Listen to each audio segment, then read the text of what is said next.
Hello everyone, this is Warmac9, aka Dave, bringing you a very special interview with Gary Blauvelt, aka Grim Gary, here to talk to us today about his Indiegogo game project, Epica Rex. Gary, thanks for agreeing to come on and speak to us about this fantastic project. Hello everybody, yeah, it's great to be here. What do you got for me, man? Firstly, before we dive into Epica Rex, let's give the viewers and listeners out there a little background information. Who are you? What kind of experience do you have with making and playing games? And what kind of interest brought you about into starting Epica Rex? Well, I got plenty of experience playing games, that's for sure. I've been playing games for years and years. Some say decades. Well, I say decades anyway. But I've started way back when. My first computer game was like a Pong machine. Then we had an Atari 2600, ancient, and then we had a VIC-20 and a Commodore 64, and then finally, a PC, very old 88 machine. And a lot of that playing games such as Ultima and Fallout and all these through the years has kind of made me want to make my own game. So I did pick up programming. I went to school for programming, computer science, and then, but I've also had the artwork thing going on. So later on in my life, I went to art school, and that's just trying to combine the two, and now basically making a game. Very cool. Very cool. Right, and so what exactly would Epica Rex be about? What's the summary of it? Epica Rex is an RPG. It is a sandbox RPG, but a multiplayer one where players and the people who run these worlds can do what they want with their worlds. In the sense, it's like Minecraft, except that you don't have that single-player only experience, though you could play alone if you want to. But it is about building, it is about crafting items, but it is also about adventuring and finding things and exploring different things. Everything is procedurally generated, so everything's going to be random in the world, except that the administrators can kind of add on to that. They can add their own quests, they can add their NPCs in towns if they want. So you will be able to kind of mix and match both the things, and the world is going to be immense. I think I put it was like a couple million miles square on the website. So the worlds can be pretty big, and there's going to be lots to do. Sounds very cool. Very cool. So you mentioned players are going to be interacting with each other. What sort of ways would players be able to distinguish one character from another character? How did they differentiate? Well, first is by appearance. When you create your character, you're going to set your appearance. You can set different skin type. There's 6 types that I'm starting with. I may add more. So that'll be, a white guy, a black guy, an oriental guy, and girls. Don't want to exclude you guys. Then there's also the pale skin undead, the corrupted person, and a kind of demonic red glowing person. Then you get different shirts, different pants, different weapons, and there's miscellaneous things that you can add to your back, and just like a belt or little details that you can add to your character. On top of that, you're going to be able to select a number of skills that you want to train up. You will level up from time to time, and then you'll select from your points. You'll get to build onto your skills, and that'll decide what you're going to be good at in the game. Okay, and do you already have those skill sets fleshed out, or are those sort of still in development? I have the skill sets set for the first age, which is the archaic period. And there's close to 200 of them, so you get quite a range of selection. Many of them are craft skills, but there are a lot of good kind of survival skills like navigation and being able to survey the land and different types of lore. So you're going to have a choice what kind of character you want to be, whether you want to be a builder, whether you want to be kind of, the everyman, or, if you want to be an adventurer, you can focus on your combat or magic skills. Sounds incredibly in-depth. You mentioned ages. Now, do ages affect the entire world at a time, or are they on a player-per-player basis? Is one person advancing to a certain age, whereas someone else might stay behind or proceed further ahead? How does that work? No, actually. What it is there's going to be 4 different ages. There's going to be the archaic period, which is the first one people will see. Then the steam period, which will add in gunpowder, steam-powered devices, higher technology than the archaic period.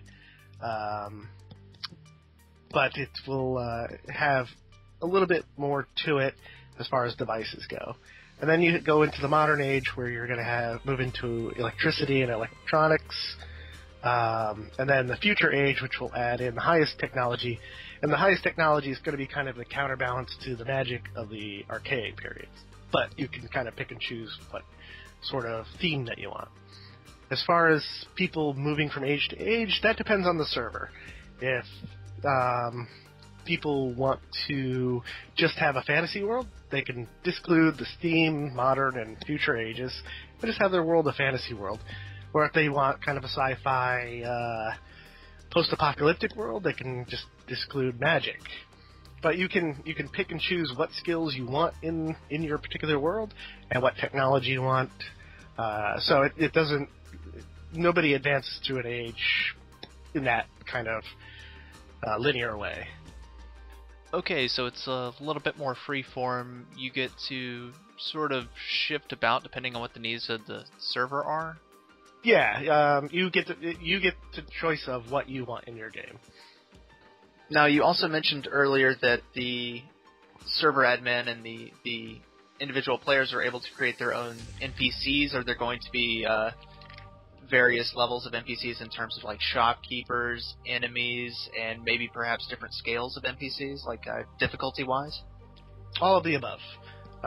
Players will be able to go out into the wilderness in their explorations, and every once in a while they're going to stumble on kind of friendly or neutral NPCs that are like themselves. They've been displaced from another world, and you can kind of convince them to join you and follow you. And if you own land, you could take them to your land, set them up with a bed. It's kind of like Terraria has the same sort of thing. You have to have furniture set for the particular NPCs. And basically, you can set them to tasks. You can set them to craft items as you get resources. You can send them out to get resources, or tend shop, or even guard your land. And of course, in the world, there are going to be bad NPCs.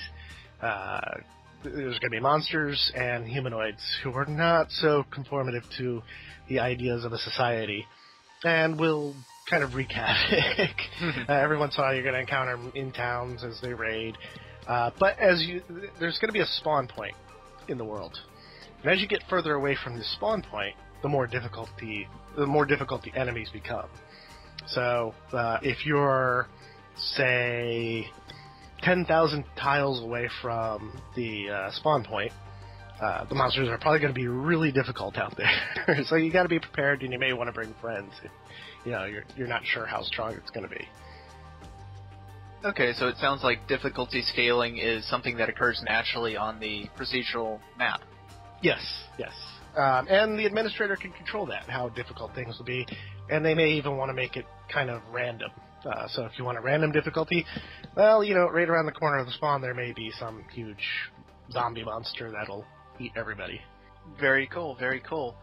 Now, you mentioned that it's also similar to Minecraft in the fact that you can have your players building things like structures, buildings. What sort of options are available for them there? For the archaic period, you're going to have your kind of stucco houses, stone houses, wood houses, with a few different patterns to choose from. You can build it either tile by tile, or you can select from free design templates, and it'll cost you a number of resources to make that. But mainly, you will need to own land, which would be based on your skills, on how many plots of land that you can own, to be able to place permanent structures that nobody else can edit. Because if you place a structure on a neutral piece of land, anybody can come along and just disassemble it or add to it, and it doesn't really matter. Cool, so players can own their own land within the server if it's designated? Correct. They can own. It depends on their ownership skills. The more ownership skill they have, the more land they're going to be able to claim. And typically it has to be adjacent. I'm not sure on the extent of that. But also the administrator can allow a maximum amount of land or to just try to curb it. But I mean, there's going to be enough land in these worlds that 1,000 people can have plenty of room to spread out without really bumping into each other. Of course. Sounds pretty cool. Now, I know this is a 2D isometric game. Would you be able to build aerial or elevated structures possible, or perhaps submarine structures? Not so much basement structures yet. There will be kind of an underworld, and you will be able to build down there. But you'll be able to build vertically to start off with. And I may add in other options later. But for now, you can build a structure which is going to be up to 5 levels high. And from there, 5 levels in an isometric view is actually going to be plenty. Otherwise, it starts getting in the way of gameplay if they're too big. Originally, I was going to have it 16 levels of building, but managing the amount of things that could stack in your way really were starting to get in the way. If you played the tech demo, you'll see what I mean. When you pass behind a mountain, you're like, where the hell am I? All right. Now, how does player interaction work? Player PvP, trading, commerce, is that all governed on a server-per-server basis? Are there certain specific rules that are able to be set up for that sort of thing? What's going on with that?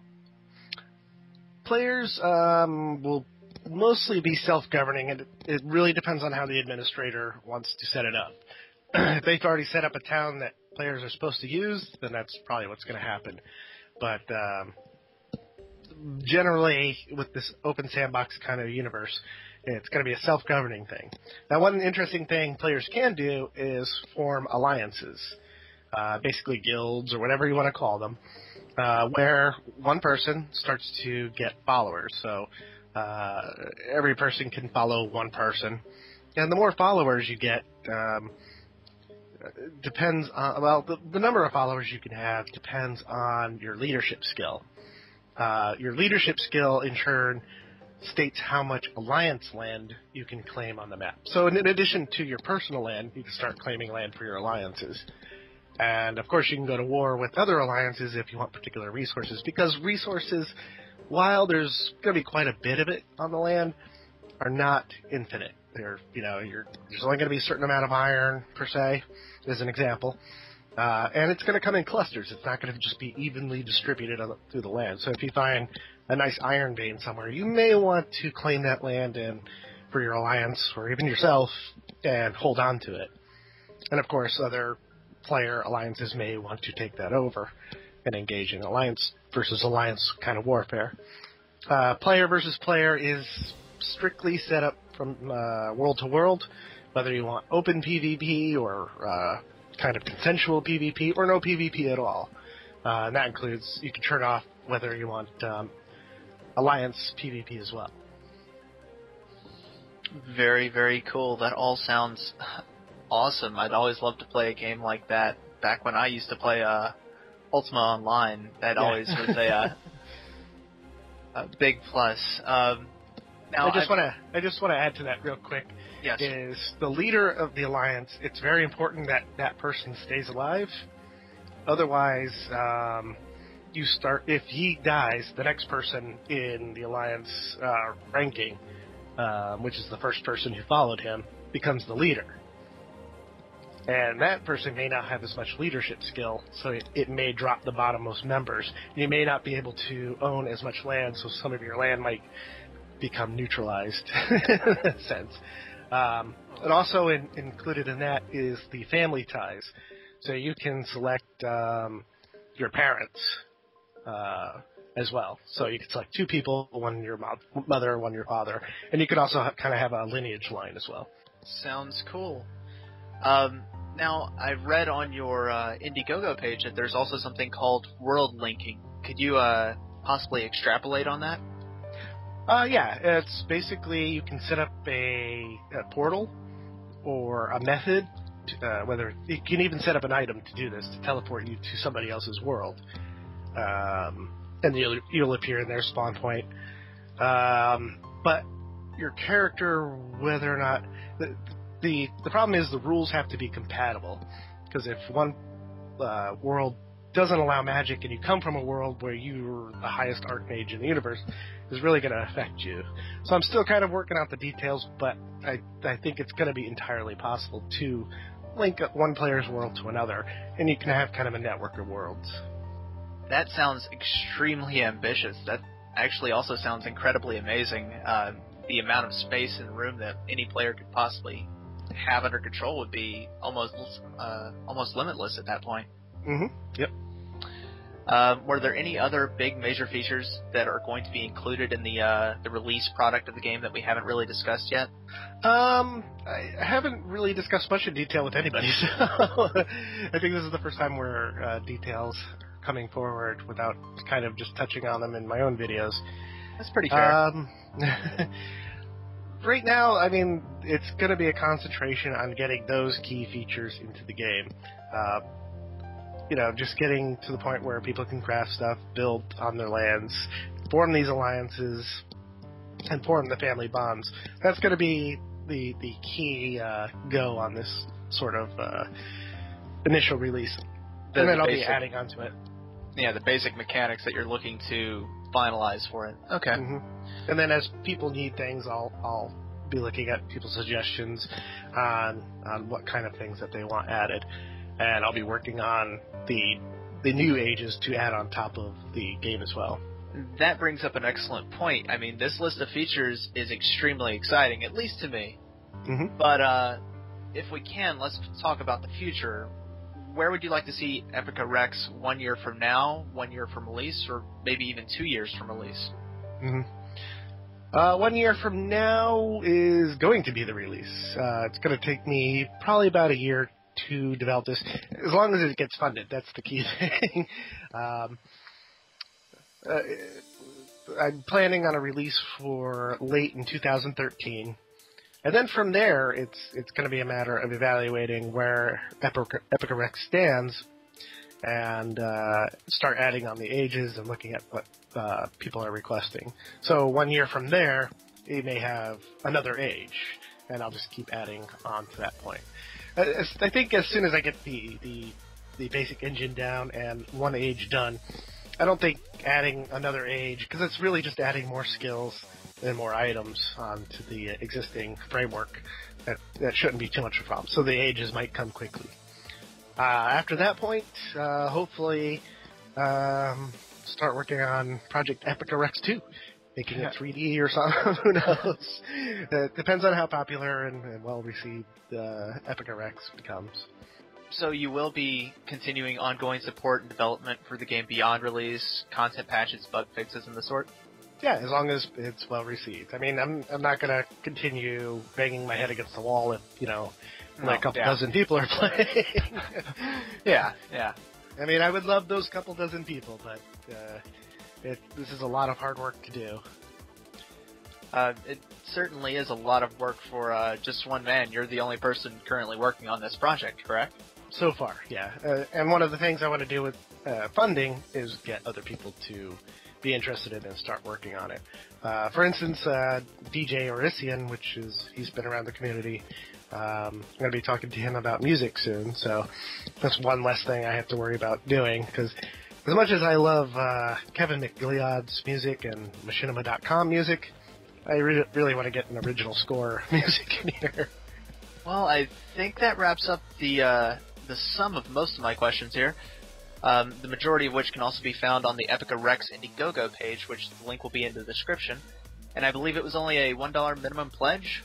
$1 minimum. It's $5 minimum if you want to at least get into the testing period. And then $10 on top of that, or not on top of that, but rather starting at $10, you will get a copy of the game when it is complete. Okay. And I know that there's tiers going all the way up to a lot. Could you possibly tell us a little bit about the difference between the tiers? Okay. At $5 is get into the testing period. Then you also get your name in the credits. Now each tier after this includes the rewards of the previous tier, so I'm not going to repeat. Of course. At $10 you will get the game. At $25 you're going to get the special edition of the game, which includes more appearance pieces for your character, which you can use on any Epica Rex server, but not everybody who doesn't have a special edition can still see you, but can't use those special sprites. So you're going to kind of stand out. Then there's the super special edition, and I got to think of better names for these things. It's like, ooh, the super special edition. You get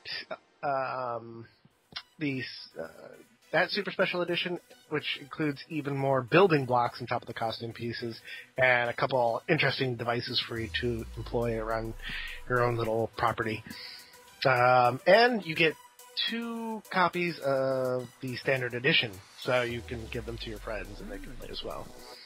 At $75, you get all that, plus you're going to get the preferred world listing.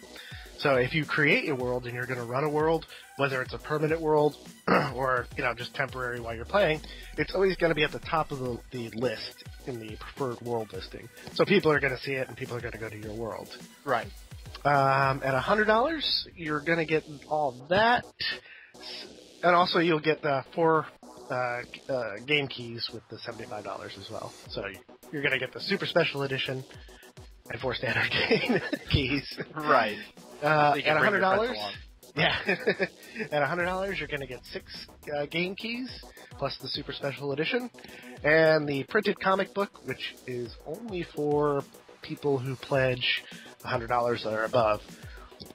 And the comic book is going to be in a digital edition, which everybody can see. But the printed edition will be in your hands, and you can read it at any time, and it'll be signed and numbered. So it's kind of a collector's edition sort of thing. At $250, you get a unique edition key. This is pretty special because you're going to have your own appearance sprite that nobody else can select. Only you. And everybody can see it, and they're going to be like, where's that costume piece? Is that in like the special edition or the super special? You're going to be like, no, $250, unique edition key. Plus you're going to get 8 standard game keys, and the comic book and all the other stuff. At $250, again, in case the others run out, because there's only 10 slots for the unique edition. You'll get t-shirts, and you'll be able to design a creature. So there's an alternate $250 pledge. And you're going to get 8 keys as well.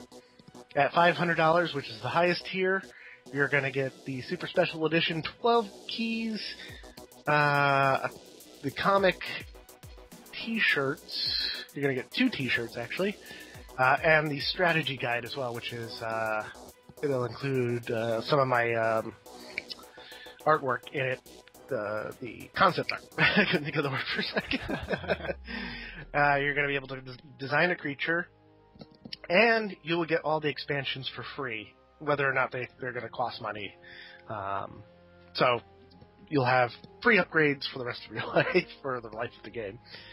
And also, on top of that, if there are any unique edition slots left, the $500 will get those if nobody claimed them on the $250 level. So that's the highest tier right there. Very cool. I'm sorry if I wore you out a little bit with that question. No, that's no problem. Gary, I want to thank you for taking so much time out of your schedule to talk with me and the audience about Epica Rex. Was there anything else you'd like to add before we go? It's going to be a fun experience.